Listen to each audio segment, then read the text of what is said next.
Important है हर एक component. इसमें एक कंपोनेंट काफ़ी ज़्यादा इंपॉर्टेंट है, इसके मुतालिक पास पेपर में काफ़ी दफ़ा क्वेश्चन भी आ चुका है। वो क्वेश्चन ये वाला है कि what is the function of magnetic field in mass spectrometer. ये वाला क्वेश्चन काफ़ी दफ़ा पूछा हुआ है, what is the function of magnetic field in mass analyser. पहले हम इसकी बात करेंगे, दो कुछ कुछ वर्ड लिखेंगे, हम ज़्यादा एक्सप्लेनेशन में नहीं जाएंगे, सही है। तो सबसे पहले बात कर लो जी वेपोराइजेशन चैम्बर। सबसे पहले हमारे पास क्या आ रहा है, वेपोराइजेशन चैम्बर। अब वेपोराइजेशन होता क्या है, ऐसा तरीकाकार जिसमें किसी भी चीज़ को वेपर में तब्दील किया जाए, वेपोराइजेशन कहलाता है। कोई लिक्विड है उसको वेपर में तब्दील कर दो, कोई सॉलिड है उसको गर्म करो, गर्म करने में लिक्विड चेंज करो, लिक्विड में बाद में फिर सॉलिड करो। यहाँ पे हम क्या करते हैं, वेपोराइजेशन चैम्बर में आपकी कोई भी चीज़ लेके उसको गैस में कन्वर्ट कर रहे होते हैं या फिर वेपर्स में कन्वर्ट कर रहे होते हैं, सही है। हमारे पास वेपोराइजेशन चैम्बर का फंक्शन है। इन vaporisation chamber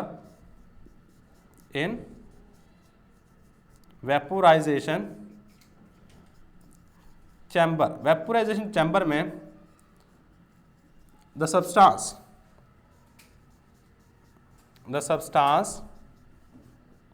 is converted into gas or vapors at high temperature, हम क्या करते हैं, उसको गर्म करते हैं हाई टेम्परेचर पर, और गर्म करने के बाद वो चीज़ किस में चेंज हो जाएगी, वेपर्स में। अब जैसे वेपर में तब्दील हो जाएगी, आपने यहाँ से अब इसको इनलेट करना है, पहले वेपर में कन्वर्ट करना है। आपका वेपोराइजेशन चैम्बर इसके पहले लगा होगा, सही। वहाँ से आप सॉलिड है तो वहाँ से डालोगे गैस, और डायरेक्टली यहाँ से डालोगे, फिर आपको वेपोराइजेशन करने की ज़रूरत ही नहीं है। अगर आपका सैंपल पहले ही गैस में है तो ये वाली चीज़ इस्तेमाल नहीं होगी वहाँ पर, आप डायरेक्ट यहाँ से स्टार्ट करोगे आयोनाइजेशन से। अगर आपके कोई गैस है, गैस यहाँ से एंटर करो, एंटर करने के बाद बाकी सारी की सारी चीज़ें सेम है, सही। इसके बाद हमारे पास जो नेक्स्ट स्टेप आ जाता है वो है आयोनाइजेशन चैम्बर। नेक्स्ट क्या है हमारे पास, आयोनाइजेशन चैम्बर। अब आयोनाइजेशन चैम्बर में हम बीम ऑफ इलेक्ट्रॉन को यूज कर रहे होते हैं आयोनाइजेशन करवाने के लिए। अब देखो आयोनाइजेशन का मतलब क्या, आयंस में बदलने का अमल। आयंस में बदलने का अमल, आयोनाइजेशन चैम्बर वो चैम्बर जहां पे हम किसी भी चीज को आयंस में बदल रहे होते हैं, जहां पे हम किसी भी चीज को आयंस में बदल रहे होते हैं, इसको हम नाम दे रहे होते हैं आयोनाइजेशन चैम्बर का। क्या नाम दे रहे होते हैं, आयोनाइजेशन चैम्बर का नाम दे रहे होते हैं। तो यही बात हम यहां पे लिखेंगे, इन आयोनाइजेशन चैम्बर, इन आयोनाइजेशन चैम्बर। आयोनाइजेशन चैम्बर में द सब्सटेंस, जो भी शय है ना, the substance is converted into ions, सही है। हम किसी भी चीज को आयंस में कन्वर्ट कर रहे होते हैं, उसको कन्वर्ट कैसे करते हैं, इलेक्ट्रॉन्स को गिराते हैं उस चीज पर, उस चीज में से इलेक्ट्रॉन निकल जाते हैं और उसके ऊपर पॉजिटिव चार्ज आ जाता है। उस पर कौन सा चार्ज आ जाता है, positive charge. A beam of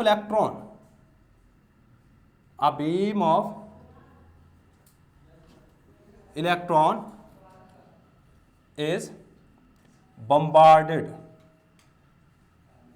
हम क्या करते हैं, गिराते हैं इलेक्ट्रॉन की beam, bombarded on the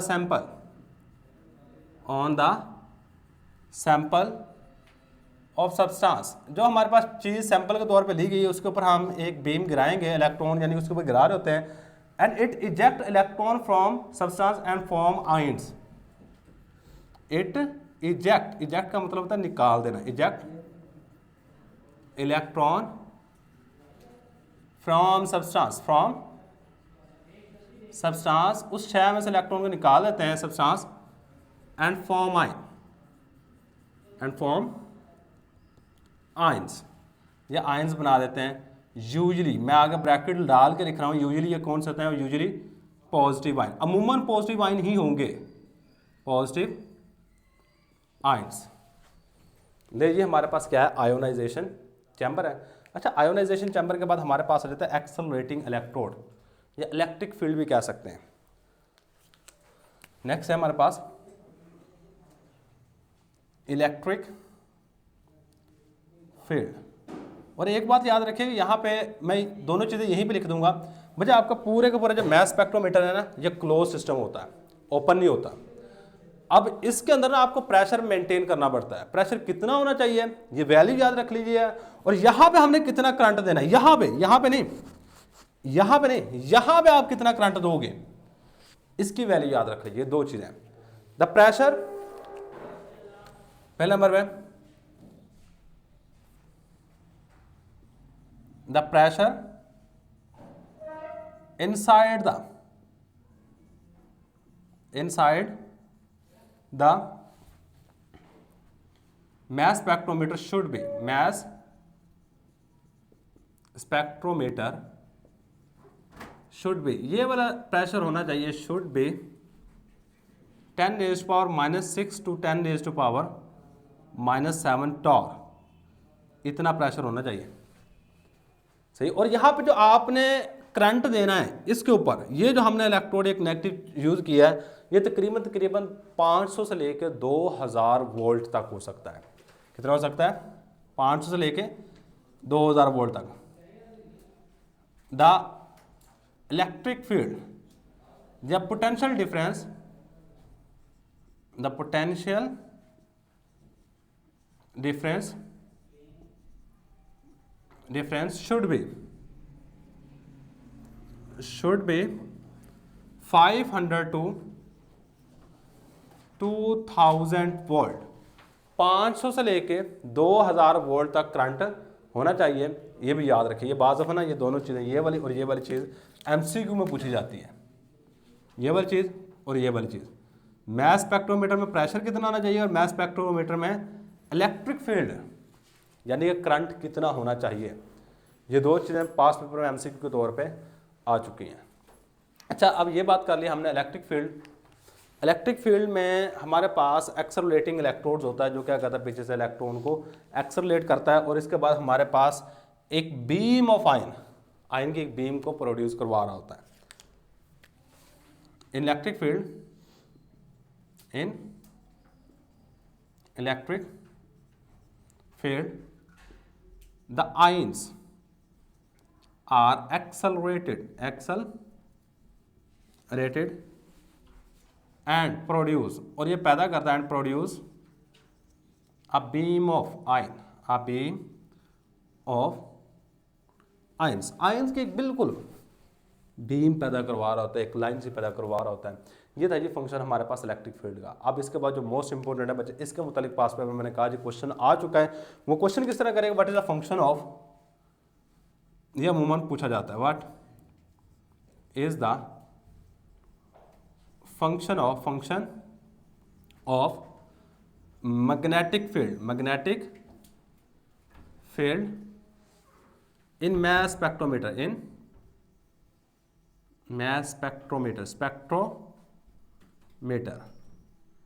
mass spectrometer में मैग्नेटिक फील्ड का क्या फंक्शन है। ये पास पेपर में क्वेश्चन बच्चे आ चुका है। अब देखो, मैग्नेटिक फील्ड ना एक वर्ड होता है M/E, mass to charge ratio. कहते जी आपका मैग्नेटिक फील्ड किसी भी आयन के मास टू चार्ज रेशो की बुनियाद पर उसको यहां पे टर्न करवा देगा, एक सर्कुलर पाथ पे मूव करवा देगा। और जो मेन फंक्शन होता है, क्योंकि मैंने एक बात याद रखी, अभी तक मैंने सिर्फ एक ही बीम दिखाई है। मेरे पास यहाँ पे जो चीज़ यूज़ कर रहे हैं, मैं सपोज मुख्तलिफ आइसोटोप को डिटेक्ट करना चाहता हूँ, मेरे पास एलिमेंट के मुख्तलिफ आइसोटोप में सपोज यहाँ करता हूँ, नियोन को यूज़ कर लेता हूँ। किसको यूज़ कर रहा हूँ? नियोन को यूज़ कर रहा हूँ। और नियोन के 3 आइसोटोप होते हैं। कितने आइसोटोप होते हैं? 3 आइसोटोप होते हैं। अब तीनों आइसोटोप का मैच देखो, M/E जो वैल्यू है, यहाँ पे एक बात याद रखिएगा, हमारे पास M/E वैल्यू क्या मुराद है? M/E, ऊपर है मैस, नीचे है चार्ज। E से मुराद होता है चार्ज और इलेक्ट्रॉन या यूनिपॉजिटिव चार्ज, जो भी कह सकते हैं।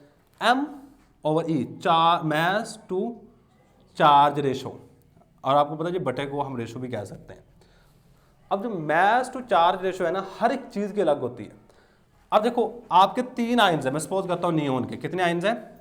3 हमारे पास आइसोटोप होते हैं। एक का 20 होता है मैस, एटॉमिक मैस, एक का 21 होता है, एक का 22 होता है। अब यहां पे मैथ्स तीनों के डिफरेंट आ रहे हैं, तो मतलब क्या है, एम और ई वैल्यू भी तीनों की डिफरेंट होगी। सही है। अब क्या होता है, हमारे पास डिफरेंट एम और ई वैल्यू जब होती है, तो जब यहां से गुजरते हैं तो डिफरेंट पाथ पे इसको रोटेट करवा देता है। एक आपका इस तरह मूव कर रहा होगा, एक आपका इस तरह आयन मूव करेगा यहां से इस पाथ पे, और एक आयन जैसे ही मैग्नेटिक फील्ड में आता है ना, फिर जाकर सेपरेट कर रहा होता है।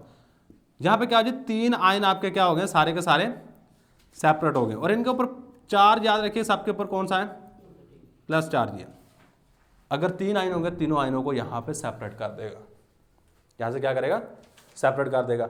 अब यही हमारे पास मैग्नेटिक फील्ड का फंक्शन है। एक बच्चा कहता है ना, मैंने एक लफ्ज़ में आंसर लिखना है या आधी लाइन में आंसर लिखना चाहता हूँ, बच्चा वो सिर्फ ये लिख दे कि magnetic field separate the isotope of an element on the basis of M over E value. Separate और एम और ई वैल्यू, ये दो मोस्ट इंपॉर्टेंट वर्ड हैं। अगर आप ये वर्ड नहीं लिखोगे तो शायद आपको एग्जामिनर ये सही करेगी ना। क्या है, ये सेपरेट करता है on the basis of M over E value, mass to charge ratio पे सेपरेट कर रहा होता है। mass spectrum, the magnetic field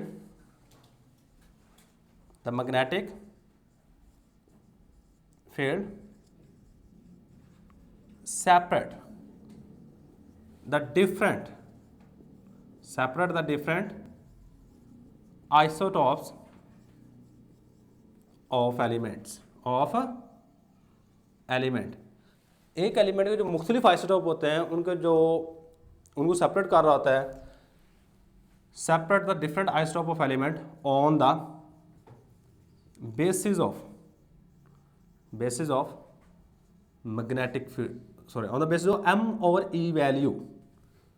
M over E value, M और ई का मतलब क्या, मैस टू चार्ज रेशो वैल्यू। मैस, एम से मुराद है मैस, टू ई से मुराद है चार्ज रेशो वैल्यू। इस वैल्यू की बुनियाद पर सेपरेट कर रहा होता है। बस ये बात आपने याद रखनी है। सही। अब इसके लिए एक फार्मूला है, और ये अगर कोई बच्चा कहता है मैंने एंट्री टेस्ट की तैयारी करनी है, और एंट्री टेस्ट में ये टॉपिक अमूमन रखा जाता है, और एंट्री टेस्ट में सबसे ज़्यादा सवाल आपके यहाँ से बन रहे हैं, तो इस फार्मूले से अब किस तरह का सवाल पूछा जाता है वो देखना है। सही है। अब सवाल पूछने के लिए वो क्या करेगा, एम और ई, एक फार्मूला याद रखिएगा, एम और E is equal to H square R square over 2e, ये फार्मूला है। इस फार्मूले से बहुत ज़्यादा सवाल बन रहे होते हैं। M over E is equal to H square R square over 2e। सही है, हमारे पास फार्मूला है। अब इससे सवाल किस तरह बनता है। अब यहाँ पहले नंबर पे सारी की सारी चीज़ें आपको पता होनी चाहिए। एम और ई क्या है, एच स्क्वायर क्या है, आर स्क्वायर क्या है, ई क्या है। वेयर यहाँ पर एक चीज़ तो आपको पता है, एम ओवर ए क्या है, M over A is equal to mass to charge ratio, mass to charge ratio है। तो इसके बाद हमारे पास क्या आ रहा है, एच याद रखिएगा, if strength of magnetic field है, स्ट्रेंथ ऑफ मैग्नेटिक फील्ड, कि आपने यहाँ पे जो मकनातीस इस्तेमाल किए हैं, ये मैग्नेटिक फील्ड अप्लाई की है, उसकी स्ट्रेंथ कितनी है, कितनी ताकतवर है। सही। और आप इसको चेंज कर सकते हैं। इस मैग्नेटिक फील्ड को नहीं, ये होती है इलेक्ट्रोमैग्नेट्स होते हैं ये वाले, ये क्या होते हैं, इलेक्ट्रोमैग्नेट्स, और उनकी स्ट्रेंथ को चेंज किया जा सकता है। तो इसके बाद हमारे पास नेक्स्ट है आर, और आर मोस्ट इंपॉर्टेंट है। आर है रेडियस ऑफ आयन, ये आयन का रेडियस है, इन विच इट मूव। तो ये मैं अगले इन विच इट मूव, जिस रास्ते पे या जहां पे ये मूव कर रहा है उस चीज़ का रेडियस है। और डैश वाली चीज़ हमारे पास ई है, ए से मुराद है इलेक्ट्रिक फील्ड, कि आपने करंट कितना अप्लाई किया, इलेक्ट्रिक फील्ड। और इलेक्ट्रिक फील्ड मैंने यहाँ पे बता रखी है बच्चे, 500 से लेकर 2000 वोल्ट तक इलेक्ट्रिक फील्ड हम अप्लाई कर रहे होते हैं। सही। अब होता यह है कि आपके आयन से यहाँ पे मुख्तलिफ एम और ई वैल्यू की बेस पे अलग हो रहे हैं। अब मैंने एक बात लिखी, ये है रेडियस ऑफ आयन। पहले नंबर पे इसको समझो, रेडियस ऑफ आयन से क्या मुराद। देखो आपके आयन क्या हो रहे हैं, इस तरह आ रहे हैं, ये इस आयन का रेडियस है, सही है। अब इसके अलावा ये हमारे पास दूसरे आयन का रेडियस है। रेडियस आपको पता है क्या होता है, इसका तो बताने की जरूरत नहीं, ये तीसरे आयन का रेडियस है। सेंटर से लेके बाउंड्री तक का फासला, सेंटर से लेके बाउंड्री तक का फासला रेडियस कहला रहा होता है, ऐसा ही है। अब यहाँ पे देखो जी, ये वाला रेडियस है, ये जो सबसे पहले मुड़ गया है, इसका रेडियस क्या है, सबसे स्मॉल है, इसका रेडियस उससे बड़ा है, इसको मैं कहता हूँ R1, ये है R2 और ये क्या है हमारे पास R3। यानी कि जो सबसे बाहर की तरफ लाइन होगी उसका रेडियस सबसे ज्यादा होगा, जो सबसे अंदर होगा उसका रेडियस सबसे कम होगा। चलो जी, ये बात समझ है। अब देखो आपने ना यहां पे जरा गौर कीजिएगा, पहले इसको ऐसा करो, नोट कर लो थोड़ा सा, जल्दी इसको नोट कर लो।